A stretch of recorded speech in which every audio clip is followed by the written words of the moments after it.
Hello friends, welcome back to my channel. मैं Robina vera. जैसे कि आप सबको पता है कि मैं इनटेलेक्ट साउंडर्स का क्वेश्चन सॉल्व करा रही हूँ आप सबको। मैं कल स्टार्ट की हूँ कार्डियोवास्कुलर सिस्टम से। मैं कल कार्डियोवास्कुलर सिस्टम का पहला 10 क्वेश्चन कराई हूँ। जो लोग वो वीडियो नहीं देखे हो वो लोग मेरे चैनल में जाके देख लो वो वीडियो। और मैं आज 11 से 20 क्वेश्चन सॉल्व कराऊंगी। मैं ऐसे ही हर दिन 10-10 क्वेश्चन सॉल्व कराते जाऊंगी आपको।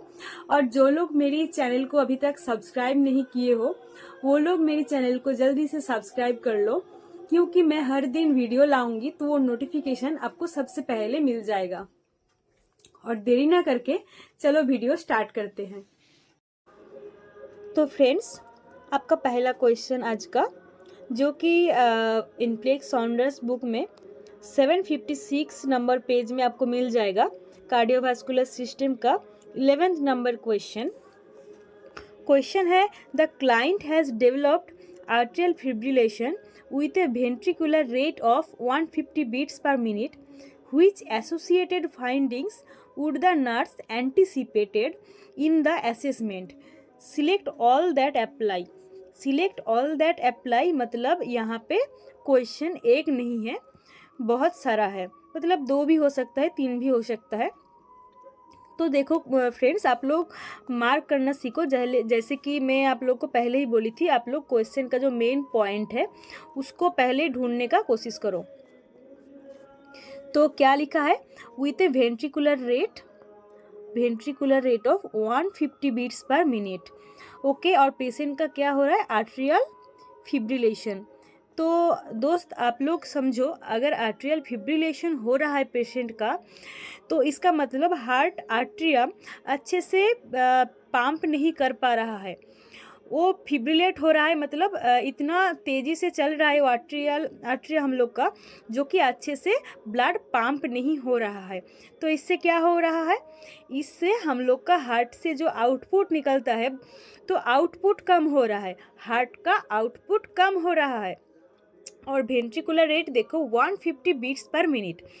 तो अगर हार्ट का रेट, अगर आउटफ्लो कम हो जाता है तो आप लोग ऑप्शन को पहले एलिमिनेट करना सीखो। अगर हम लोग का हार्ट का आउटपुट कम होगा तो क्या होगा, ब्लड प्रेशर तो कम होगा, और हम लोग का जो नेक वेन है वो तो क्या होगा, वो डिस्टेंडेड हो जाएगा, ना कि फ्लैट होगा। तो पहले 5 नंबर जो ऑप्शन है उसको आप क्रॉस कर दो। देन हाइपरटेंशन, मैं तो आपको पहले ही बोली हूँ हाइपरटेंशन नहीं होगा, हाइपोटेंशन होगा, तो इसको भी आप क्रॉस कर दो। पैल्पिटेशन, हाँ पैल्पिटेशन तो होगा क्योंकि आर्ट्रियल फिब्रिलेट कर रहा है, तो 3 नंबर ऑप्शन सही होगा। और नेक्स्ट लिखा है dizziness syncope, both are correct. तो 1, 2 और 3 ये 3 ऑप्शन हम लोग का सही हो गया। तो इसमें 3 ऑप्शन सही है, 1, 2, 3, ये 3 सही है। 4 और 5 इसमें गलत दिया हुआ है। जैसे कि ऐसा क्वेश्चन अगर आए, आप लोग का कंफ्यूजन हो, तो आप लोग एलिमिनेशन ऑप्शन मतलब मेथड को काम में लगा के वो ऑप्शन को सही कर सकते हो। ठीक है, चलते हैं नेक्स्ट क्वेश्चन में। तो एक client's cardiac rhythm suddenly changed on the monitor. There are no P waves. Instead, there are fibrillatory waves before each QRS complex. How would the nurse interpret the rhythm? Option में है atrial fibrillation, sinus tachycardia, ventricular fibrillation, ventricular tachycardia. तो जैसे कि हम सबको पता है कि नॉर्मल जो साइनस रिदम होता है वो कैसा होता है।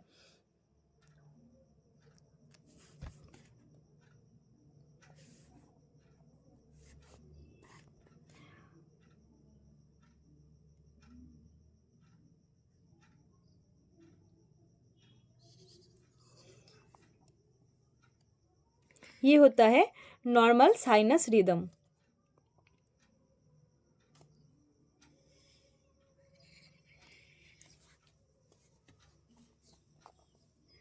और जब फिब्रिलेट होता है, जैसे कि यहाँ पे क्वेश्चन में लिखा हुआ है there are no P waves, तो पी वेव्स अगर नहीं रहेगा तो कैसा होगा?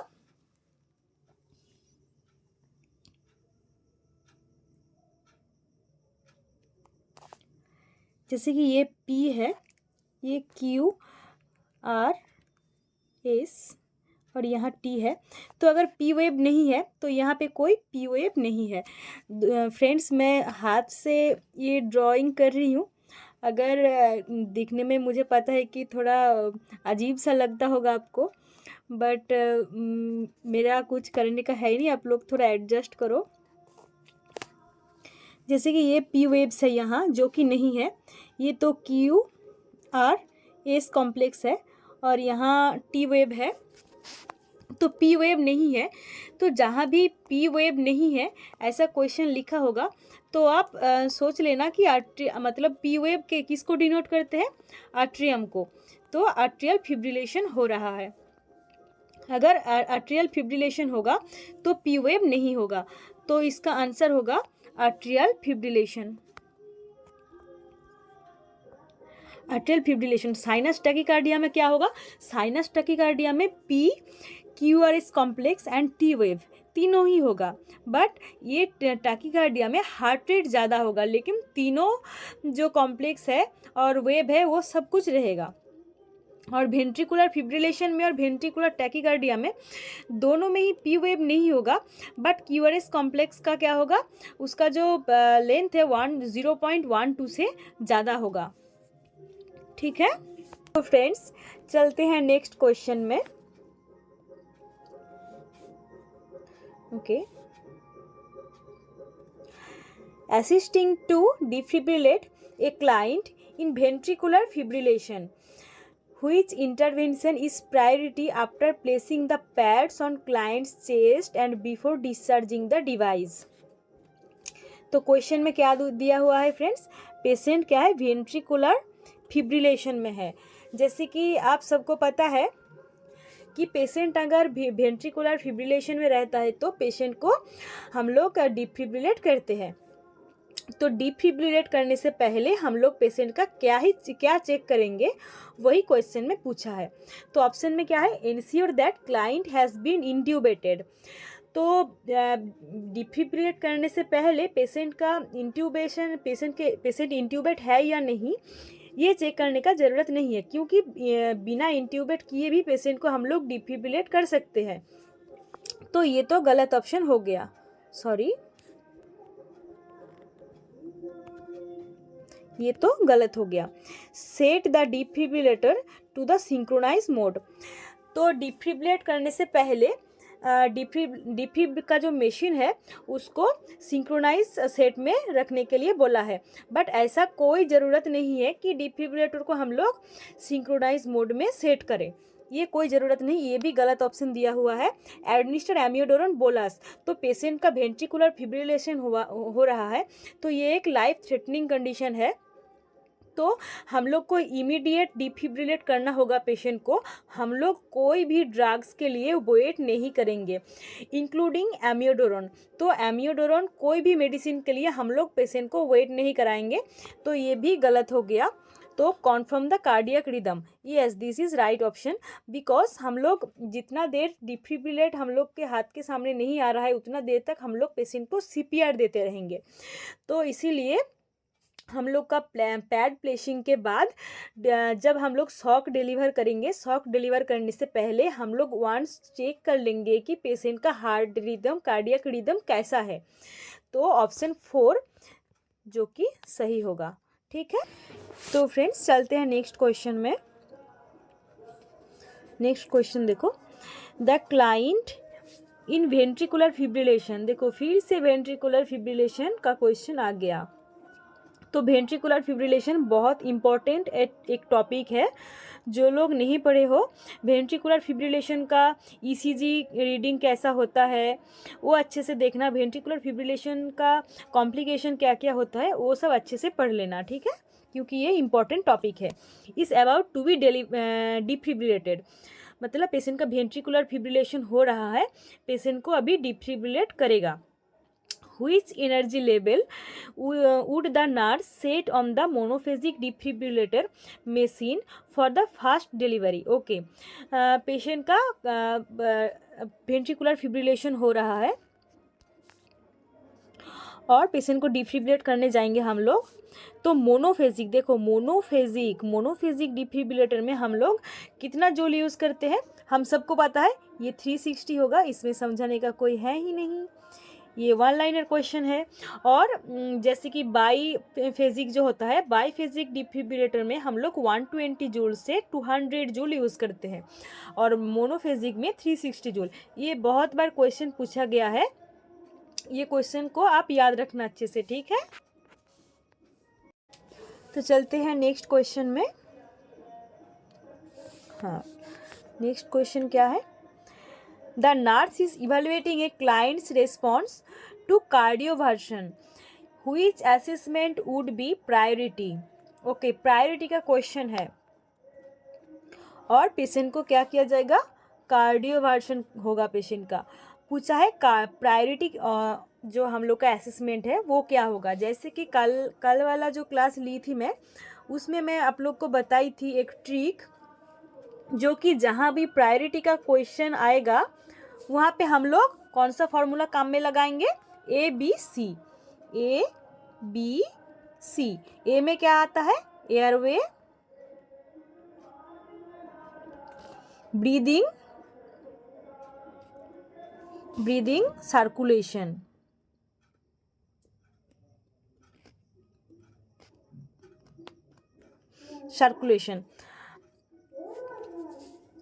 तो एयरवे में देखो क्वेश्चन में क्या लिखा हुआ है, ऑप्शन में blood pressure, airway patency, oxygen flow rate, level of consciousness. तो सबसे पहले प्रायोरिटी में एयरवे मतलब एयरवे पेटेंसी जाएगा, और अगर सेकेंड प्रायोरिटी बोलता तो ऑक्सीजन फ्लो रेट जाता, और 3 बोलता सर्कुलेशन। देखो सर्कुलेशन में क्या जाएगा? ब्लड प्रेशर, और 4 में जाएगा 4th जो प्रायोरिटी होगा वो होगा लेवल ऑफ कॉन्शियसनेस। तो इसमें हम लोग का आंसर चला गया 2। तो चलते हैं नेक्स्ट क्वेश्चन में। Next question is the nurse is caring for a client who has just had implantation of an automatic internal cardioverter defibrillator, which assessment is the nursing priority? Option में क्या है?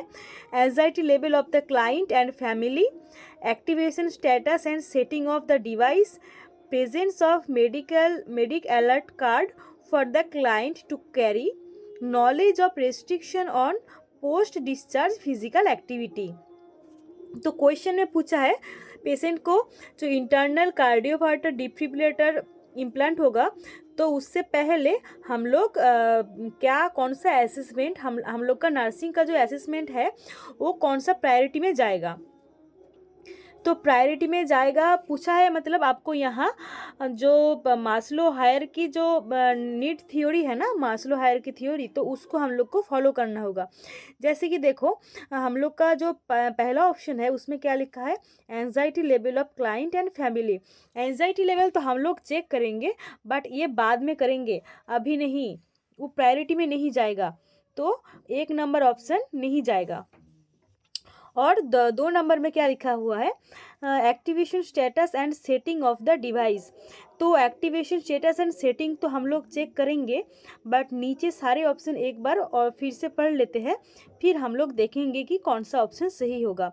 Presence of medic alert card for the client to carry. हाँ, medic alert card भी देखना होगा but ये priority option नहीं है।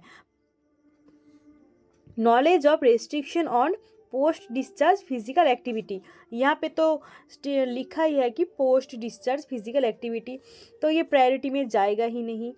तो हम लोग का ऑप्शन चला गया activation status and setting of device.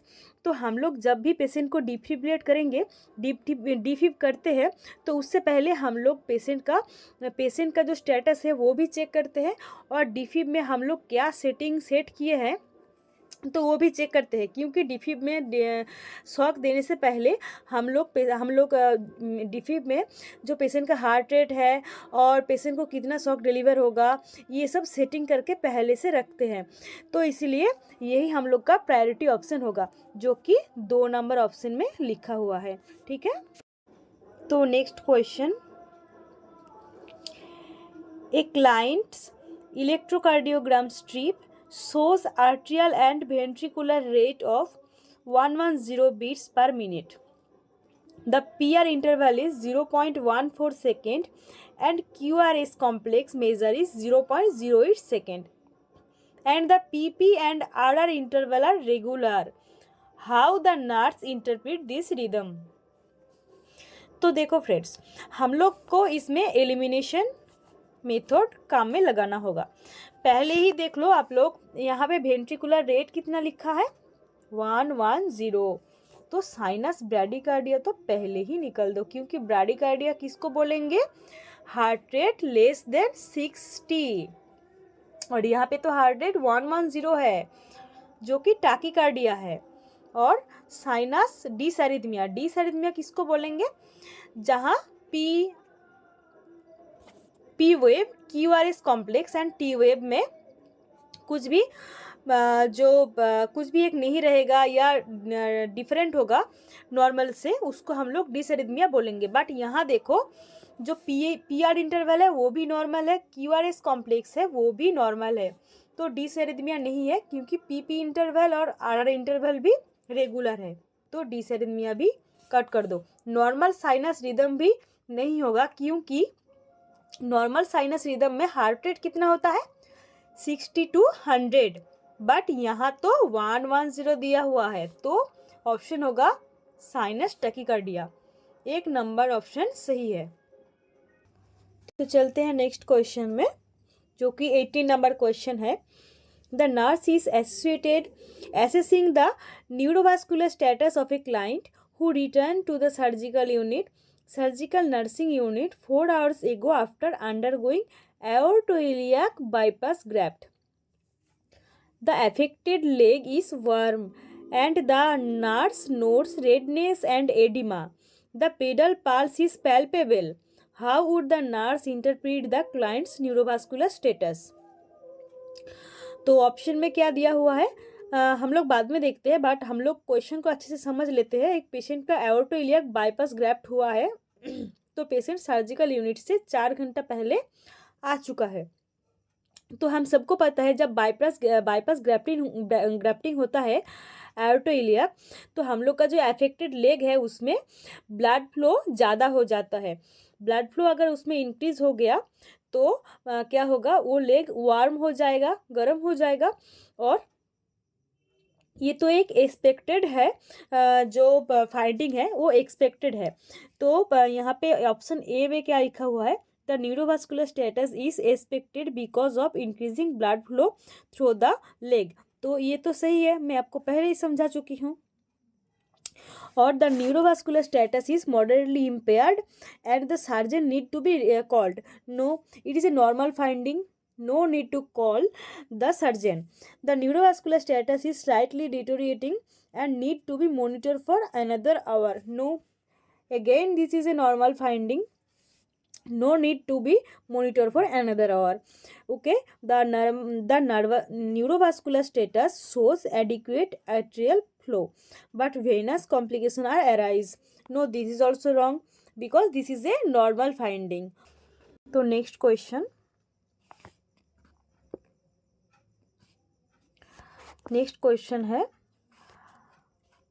The nurse is caring for a client who had a resection of an abdominal aortic aneurysm yesterday. The client has an intravenous infusion at a rate of 150 ml per hour, unchanged for the last 10 hours. The client's urine output for the last 3 has been, मतलब last जो 3 घंटे में patient का urine output हुआ वो हुआ 90, 50 and 28 ml, जो कि हर 1 घंटा में कम होते जा रहा है। The clients blood urea nitrogen level is 35। हम लोग का नॉर्मल ब्लड यूरिया नाइट्रोजन कितना होता है वो होता है 10 to 20 mg/dl, बट यहाँ ज़्यादा है। The serum creatinine level is 1.8 mg/dl, और हम लोग का नॉर्मल सीरम क्रिएटिनिन लेवल कितना होता है? वो होता है 0.8 to 1.1, जो कि यहाँ ज़्यादा है। Which nursing action is priority? Okay, तो प्रायोरिटी का क्वेश्चन पूछा है।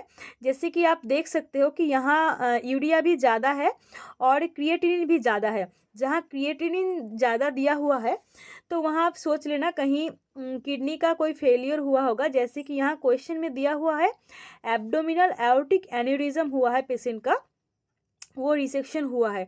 तो एब्डोमिनल एओर्टिक एन्यूरिज्म रिसेक्शन के बाद हम लोग को हमेशा किडनी का फंक्शन चेंज करना होता है, क्योंकि एब्डोमिनल एओर्टिक एन्यूरिज्म का सर्जरी के टाइम वो किडनी में ब्लड फ्लो कम हो जाता है, और ज़्यादा ब्लड लॉस की वजह से किडनी में हम लोग का ब्लड फ्लो कम हो जाता है, जिससे क्या होता है, हम लोग का एक्यूट किडनी फेलियर हो सकता है। तो अगर पेशेंट का यूरिन आउटपुट 3 घंटा में कम होते जा रहा है तो हम लोग क्या करेंगे? सबसे पहले हम लोग को डॉक्टर को बुलाएंगे। हम लोग डॉक्टर को बोलेंगे कि डॉक्टर, पेशेंट का यूरिन आउटपुट कम हो रहा है, तो आप आके चेक कीजिए। तो बाकी ऑप्शन ये सब गलत होगा। तो चलते हैं नेक्स्ट क्वेश्चन। तो नेक्स्ट क्वेश्चन लिखा है, a client with variant angina is scheduled to receive an oral calcium channel blocker twice daily. Okay, patient को वेरिएंट एंजाइना है, पेशेंट को डॉक्टर एडवाइस किया है CCB. Which statement by the client indicate the need for further teaching? Okay, patient ऐसा क्या statement दे रहा है जो कि फिर से उसको टीचिंग करने का ज़रूरत है? मतलब ये जो ऑप्शन है इसमें से कौन सा बात पेशेंट गलत बता रहे हैं वो हम लोग को ढूंढना होगा। तो I need to notify my cardiologist if my feet और लेग स्टार्ट टू स्वेलिंग।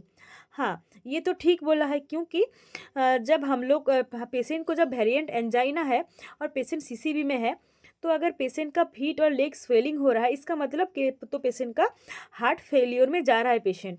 तो ये पेशेंट को, ये हम लोग का कार्डियोलॉजिस्ट को नोटिफाई करने का ज़रूरत है। तो ये ऑप्शन भी, ये जो बात बोला पेशेंट, ये तो सही है, तो ये ऑप्शन नहीं होगा। और सेकेंड ऑप्शन में लिखा है, I am suppose to report to my cardiologist if my pulse rate decrease below 60। हाँ, पेशेंट अगर ब्रैडिकार्डिया में जा रहा है तो ये तो कार्डियोलॉजिस्ट को इन्फॉर्म करना ही है। तो ये भी बात सही बोला, मतलब कि ये भी नहीं होगा। Avoiding grapefruit juice will definitely be a challenge for me since I usually drink it every morning with breakfast. हाँ, पेशेंट ब्रेकफास्ट के साथ ग्रेपफ्रूट लेते हैं, ग्रेपफ्रूट का जूस लेते हैं, बट इसको CCB चलने के टाइम अवॉइड करना होगा, क्योंकि ये जो CCB है उनके साथ इंटरप्ट करेगा ये ग्रेपफ्रूट, तो इसको भी अवॉइड करना है। तो पेशेंट सही बोला, तो ये भी ऑप्शन नहीं होगा। My spouse told me that since I have this problem, we are going to stop walking in the mall every morning.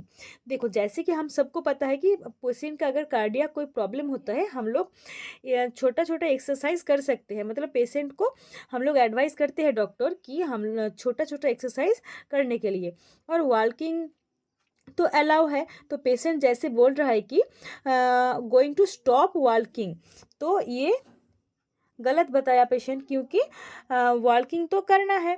तो ये ऑप्शन गलत बताया, मतलब यहाँ पे पूछा है कि पेशेंट गलत कौन सा बताया, तो 4 नंबर ऑप्शन सही होगा, क्योंकि यही पेशेंट गलत बताया। तो फ्रेंड्स, हम लोग का आज का 10 क्वेश्चन सॉल्व हो गया, जो कि कार्डियोवास्कुलर सिस्टम से लिया हुआ है इनक्लेक्स हॉन्डर्स बुक से। तो कार्डियोवास्कुलर सिस्टम हम लोग का कंप्लीट हो गया। तो कल कुछ और यूनिट पढ़ेंगे हम लोग, और इनक्लेक्स हॉन्डर्स बुक का PDF मैं ऑलरेडी टेलीग्राम चैनल में शेयर कर दी हूँ। जो लोग मेरी टेलीग्राम चैनल में अभी तक नहीं जुड़े हो, वो लोग जल्दी से जुड़ जाओ, जो कि मेरी जो अकाउंट है उसके डिस्क्रिप्शन में दिया हुआ है।